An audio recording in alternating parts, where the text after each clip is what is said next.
ये साधक जो अपनी दिनचर्या ठीक नहीं रखते, ये उनके जीवन के लिए बहुत हानिकारक विषय है। हमारे लिए जितना नाम जप आवश्यक है, उतना ही प्राणायाम आवश्यक है, उतना ही व्यायाम आवश्यक है, उतना ही टहलना आवश्यक है, उतना ही सोना आवश्यक है, उतना ही सात्विक आहार आवश्यक है। ये बिल्कुल ध्यान रखें। तेरे दिन देखते हैं ना, ये बीमारी वो बीमारी, ये परेशानी वो परेशानी। तो सबसे पहली बात है, हम जब कहते हैं तो कोई समझ नहीं रहा, ब्रह्मचर्य की रक्षा की जाए। ब्रह्मचर्य बहुत बड़ा अमृत तत्व है। ये मूर्खता के कारण लोग इसे ध्यान नहीं देते हैं। एक ने तो कहा कि संसार में अब यही सुख है, तुम भी उसमें भी कह रहे हो कि ऐसा। हम भाई तुम्हें सुखी करने के लिए कह रहे हैं, दुखी करने के लिए तो नहीं कह रहे ना। हम तुम्हारे दुश्मन नहीं हैं, तुम्हारे मित्र हैं।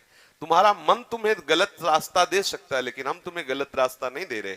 तुम सदगृहस्थ हो तो संयम से चलो।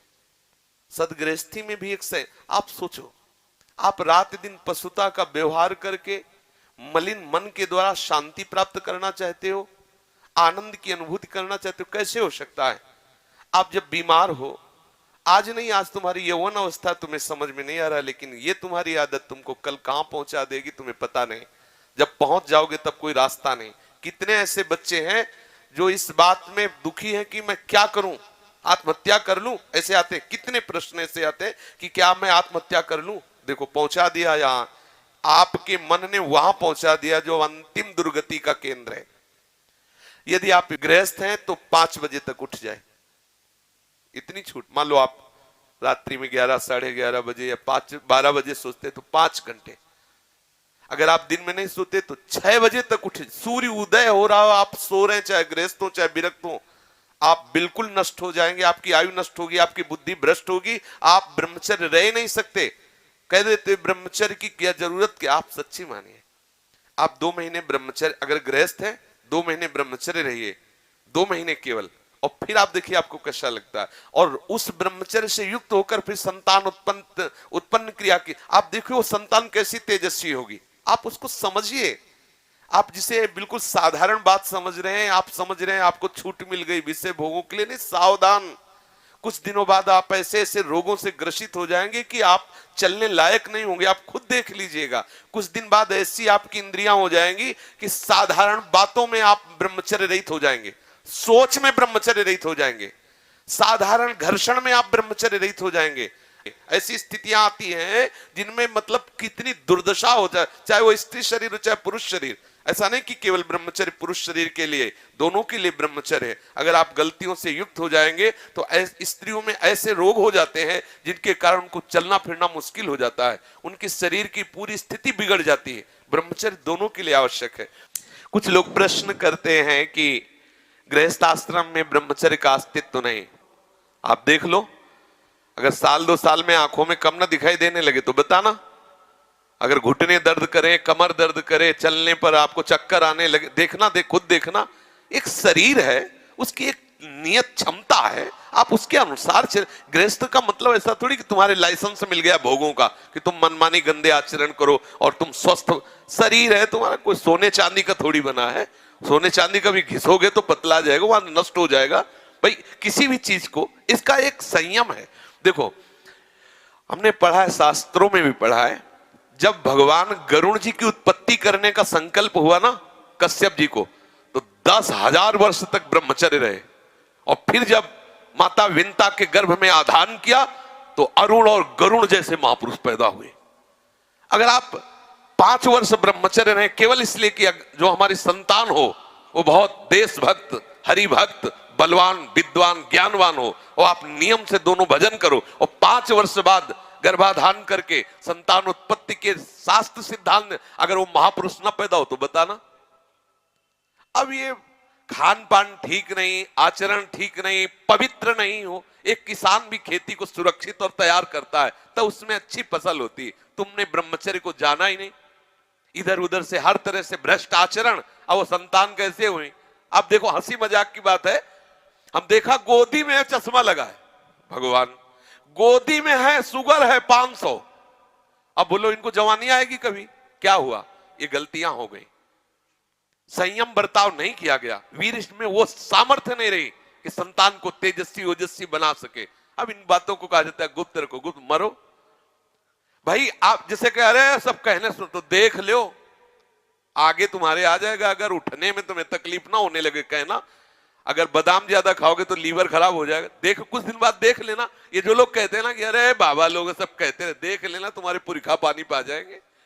तुम तो हमारी आत्मा हो, इसलिए हम तुम्हें प्यार से समझाते हैं। जैसे हम कहते हैं तुम ब्रह्मचर्य रहो, हस्त मैथुन मत करो, गंदे आचरण मत करो, व्यभिचार मत करो। ये ब्याह की जो एक प्रक्रिया है आपको एक सीमित बांधने के लिए है कि आप भ्रष्ट आचरण न करें, आप धर्म से युक्त होकर भगवत मार्ग में चलें, आराधना करते हुए एक आराधक की तरह एक संयमित जीवन व्यतीत करें। लेकिन वो माना जाता है कि बाबा लोग हैं। कुछ लोग कहते हैं पहले खुद को देख लो, बाबा लोग जेल में हैं। एक खेती में सब फसल एक जैसी नहीं होती। अगर कहा जाए कि सब दुकानदार बेईमानी होते हैं या सब खेती में एक ही जैसी फसल नहीं, कोई गन्ने की भी फसल, गन्ने में भी कई क्वालिटियां होती है, आलू की भी कई क्वालिटियां होती है, ऐसे अलग अलग वृत्ति है, अलग अलग भाव है। तो हमारी बात को आज अगर नहीं मानोगे तो कल तुम्हें पछताना पड़ेगा, पक्का समझ लीजिए। संयम से चलो, गृहस्थ धर्म में रहते हुए भगवत प्राप्ति के योग्य हो जाओगे।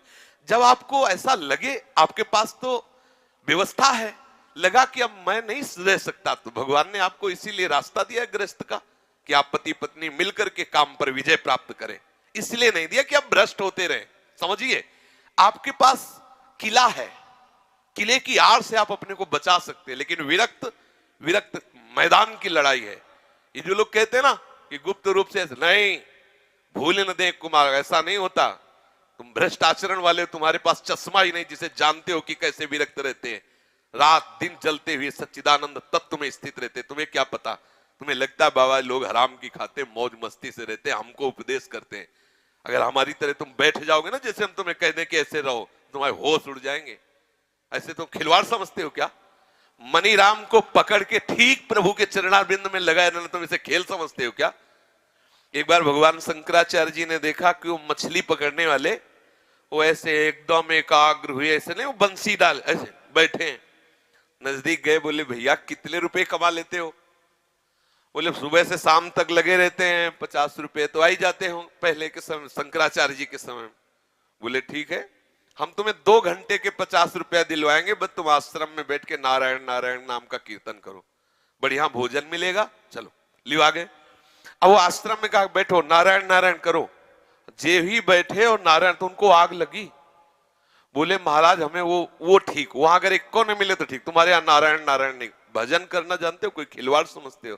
थोड़ी देर निर्विषय होकर मन को प्रभु में लगा के देखो क्या दशा होती है। तो वास्तविक जीवन जीने की चेष्टा करो। गृहस्थी कोई वो मार्ग नहीं कि तुम गंदे आचरण से चलो, ऐसा नहीं है। हम आपको दिखाएं पति पत्नी सहित हैं और आज जीवन ब्रह्मचर्य का नियम लिए हैं और 35 साल की अवस्था है, दोनों सुंदर है, अपने ही समाज में है, अपने ही पास है। ऐसे कितने लोग, एक तो थोड़े ऐसे कितने हैं 30-35 की अवस्था आजीवन के लिए संकल्प वृंदावन में करके, संकल्प करके। अब बोलो कितनी बड़ी हिम्मत की बात है। दोनों नौजवान हो और संयम से भजन करने का नियम तो ये है।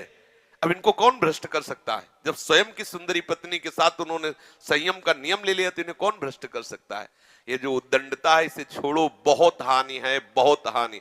ब्रह्मचर्य हानि का मतलब है तुम रोज मर रहे हो, रोज मृत्यु को गले लगा रहे हो। एक नियम से चलो, एक संयम से चलो, जो एक शास्त्र मर्यादा है, तो उससे क्या होगा कि आप आनंदित रहोगे और एक दिन आपको वैराग्य हो जाएगा। उद्दंडता करोगे तो ये माया है, तुम्हें नष्ट कर देगी। 4 दिन का जीवन है, जितना आपका वीर क्षय होता जाएगा उतने आपके यंत्र सब खराब होते जाएंगे। अभी जवानी है ना, तो अभी नहीं समझ में आते, बाबा जी चिल्ला, ऐसे कितने लोग बोलते हैं बाबा जी कहता है ऐसा वैसा। बाबा जी नहीं कहता, देख लेना, परिणाम देख लेना।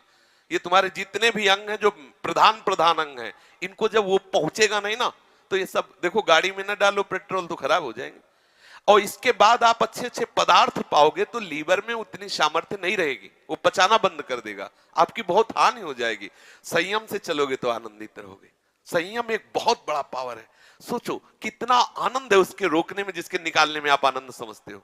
ये शास्त्र जो अनुभवी महापुरुषों ने किया है, लिखा है, तो उसको हमें अनुभव करने की जरूरत नहीं, अपने गुरुजनों की बात मान लेते हैं। देखो, एक होता क्रिया से अनुभव करना और एक होता ध्यानस्थ अनुभव करना। क्रिया में तो तुम चूक कर सकते हो क्योंकि बहिर्मुख हो, लेकिन ध्यानस्थ में बिल्कुल ठीक वही अनुभव होगा जो तुम्हारे मन में आ रहा है। जो तुम्हारा मन अनुभव कर रहा, ठीक ध्यान के द्वारा योगी वही बात अनुभव कर लेता है और वही बात लिख, जो संत जन लिखे हैं तो बोले ये मेरे अनुभव की बात, मेरे अनुभव को उन्होंने क्रिया नहीं की, उन्होंने क्रियात्मक मन को पकड़ा और उसका अनुभव करके वो लिख रहे हैं। हमें बात मान लेनी चाहिए। गृहस्थी में हो, कभी आवश्यक हुआ संतानोत्पत्ति के लिए काम क्रीड़ा करो, जो नियम है उसके अनुसार चलो, कोई रोक नहीं। हम सब ब्रह्म ऋषियों की संतान हैं। आप देखो आचार्य महापुरुषों की संतानें नहीं हुई क्या? तो कोई एकदम ऐसा नहीं, इसका मतलब ये ना समझा जाए कि हम पूरी सृष्टि को इस बात के लिए नहीं, हम तुम्हें बलवान बना रहे हैं। एक संयम से चलो, उचित आहार विहार करते हुए भगवत मार्ग के पथिक बनो।